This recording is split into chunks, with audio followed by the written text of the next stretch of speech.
Bapak Ibu yang dikasihi oleh Tuhan Yesus Kristus, nats firman Tuhan yang kita renungkan pada siang hari ini terdapat di dalam Ulangan pasal 24 ayat 17 sampai 18. Ulangan pasal 24 ayat 17 sampai 18, beginilah firman Tuhan.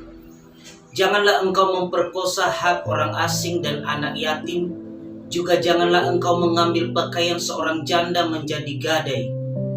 Haruslah kau ingat bahwa engkau pun dahulu budak di Mesir, dan engkau ditebus Tuhan Allahmu dari sana. Itulah sebabnya aku memerintahkan engkau melakukan hal ini. Demikian juga pembacaan firman Tuhan. Saya menyapa kita semua, Salam.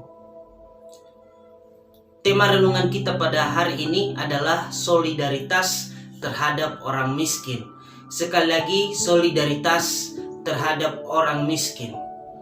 Bapak Ibu yang terkasih di dalam nama Tuhan Yesus Kristus, mengasihi sesama manusia harus diwujudkan dalam tindakan nyata. Mengapa? Karena mengasihi sesama adalah perintah kedua dari hukum Allah kepada orang-orang percaya. Sebagai anak Tuhan, kita dipanggil untuk mewujudkan kasih itu tanpa memandang bulu. Siapapun dia, tua, muda, kaya, miskin, berstatus atau tidak, adalah sesama manusia. Akan tetapi kenyataannya, siapakah yang lebih banyak diperhatikan dan diberikan kesempatan? Yang diberikan kesempatan dan penghormatan tertinggi adalah kepada mereka yang lebih bersinar, lebih menarik, lebih cemerlang, dan memiliki sejuta kelebihan lainnya. Bahkan kita lebih memperhatikan orang-orang kaya, orang-orang berkeadaan, atau yang memiliki jabatan atau kedudukan tertinggi, baik itu di dalam pemerintahan maupun di dalam suatu organisasi. Kelebihan seringkali lebih diperhatikan dibandingkan yang kurang, jelek, dan lemah. Itulah hukum dunia ini. Dunia menjadikan yang terang semakin cemerlang dan yang redup semakin mati. Akan tetapi Bapak Ibu, bagaimana dengan Tuhan? Melalui hukum-hukumnya kepada Israel, Tuhan mengajak mereka memperhatikan yang lebih lemah, lebih miskin, yatim piatu, janda, dan orang-orang asing yang dianggap sebagai orang yang lemah. Yatim piatu dan janda pada waktu itu tidak bisa mendapatkan perlindungan dan pemeliharaan. Karena itu mereka hanya bisa mengambil sisa panen, atau dengan kata lain, hidup mereka bergantung kepada belas kasihan. Begitu pula dengan orang asing. Itulah sebabnya Allah memberikan aturan dan hukum-hukumnya mengenai ketiga kelompok masyarakat ini, agar umat Allah memberikan tempat terkhusus di dalam hatinya mengenai orang-orang ini. Tentu kita bertanya, mengapa Allah begitu memberikan perhatian khusus kepada ketiga kelompok ini? Yang pertama Bapak Ibu, karena Allah memandang manusia itu setara. Peraturan ini menyangkut tentang hak-hak manusia yang tidak boleh dilanggar oleh manusia. Karena Tuhan tidak senang terhadap sikap-sikap pelanggaran kemanusiaan. Allah telah membebaskan dan menyelamatkan bangsa Israel dari perbudakan Mesir. Maka bangsa Israel harus mengingat karya Allah yang sungguh besar itu, dan kemudian mereka menjadi berkat bagi orang asing, memelihara hidup anak yatim, dan bertanggung jawab terhadap kehidupan para janda. Di hadapan Allah manusia itu sama-sama ciptaannya, tidak ada yang berbeda, dan terutama di mata Tuhan. Oleh karena manusia setara, maka Israel dituntut untuk menghormati harkat dan martabat sesamanya manusia. Misalnya, seorang yang menghutangi orang lain, ia harus menjaga martabat orang yang berhutang itu dengan tidak mempermalukan dirinya. Orang yang menghutangi itu harus memperlakukan orang yang berhutang sebagai sesama manusia di hadapan Allah. Tidak baik jikalau mereka diabaikan, jikalau mereka disepelekan, bahkan jikalau mereka ditindas dan diperlakukan dengan tidak baik hanya karena utang yang tidak mampu mereka bayarkan. Yang kedua adalah karena Allah memandang manusia sebagai pribadi yang harus mengasihi dan peduli terhadap sesamanya.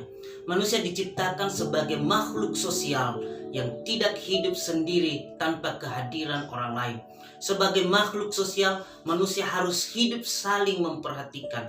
Apalagi bangsa Israel ada bukan karena kekuatan mereka, melainkan karena pertolongan dan belas kasihan Allah.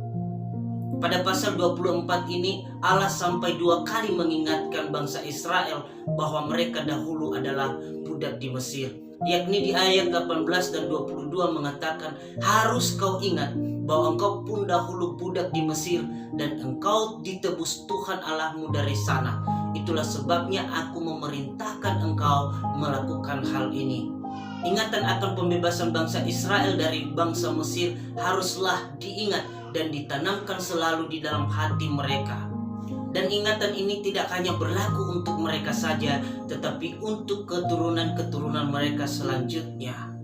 Agar mereka mengetahui bahwa tangan Tuhan Allah yang begitu perkasalah yang telah mengalahkan kuasa bangsa Mesir yang telah menindas dan memperbudak mereka. Perintah untuk mengingat harus dihidupi oleh orang-orang Israel.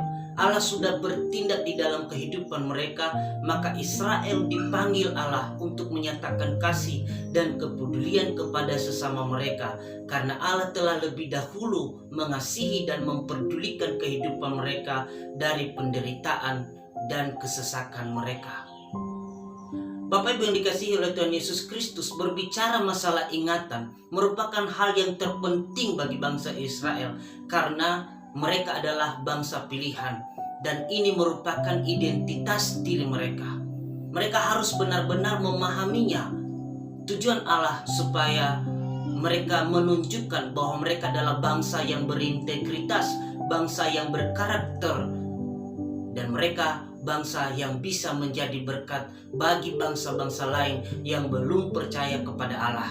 Dengan itu, hubungan mereka dengan sesama dapat terbangun dengan baik, meskipun mereka bukanlah orang-orang yang percaya kepada Allah Israel.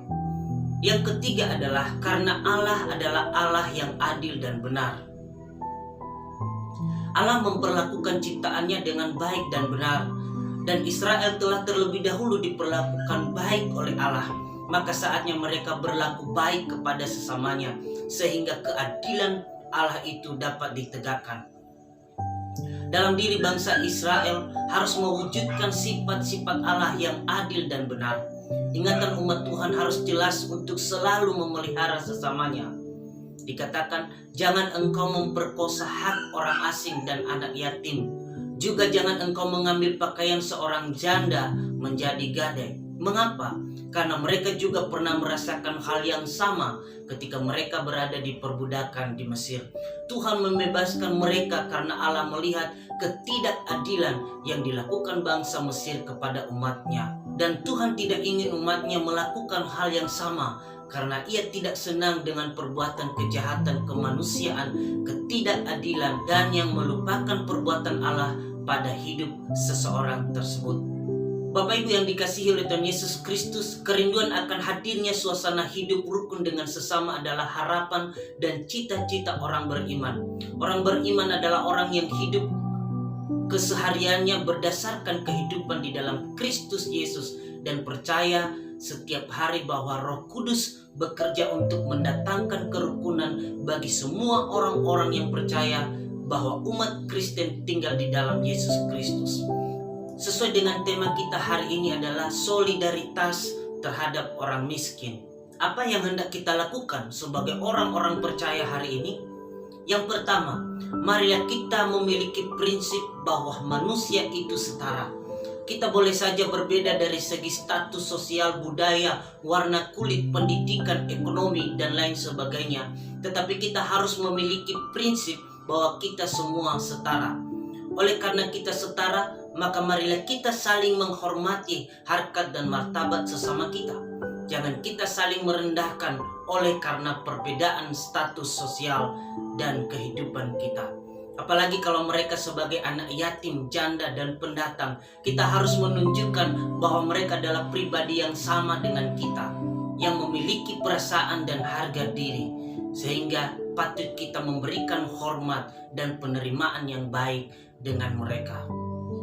Yang kedua adalah mari kita memiliki prinsip bahwa kita hidup untuk mengasihi sesama kita. Kita boleh ada dan memiliki apa yang kita inginkan, itu semua karena kemurahan Tuhan. Kita dapat hidup sekarang ini atas pertolongan Tuhan. Untuk itu sekarang saatnya untuk mewujudkan kasih Allah itu kepada sesama kita. Karena kehadiran mereka dalam hidup kita adalah sebuah anugerah Tuhan bagi kita. Mereka membutuhkan kita, membutuhkan uluran tangan kita. Dan mungkin juga suatu saat nanti kita membutuhkan mereka. Dan dengan perbuatan baik yang pernah kita lakukan, membuat mereka tidak segan-segan untuk memberikan pertolongan kepada kita. Dengan ingatan akan kasih Tuhan itu dalam diri kita yang menjadikan kita pribadi yang selalu mengasihi sesama kita. Yang ketiga adalah marilah kita hidup dalam keadilan dan kebenaran. Karena kita telah terlebih dahulu merasakan kasih dan pertolongan Tuhan, maka Tuhan menuntut kita agar kita bersikap adil kepada sesama kita.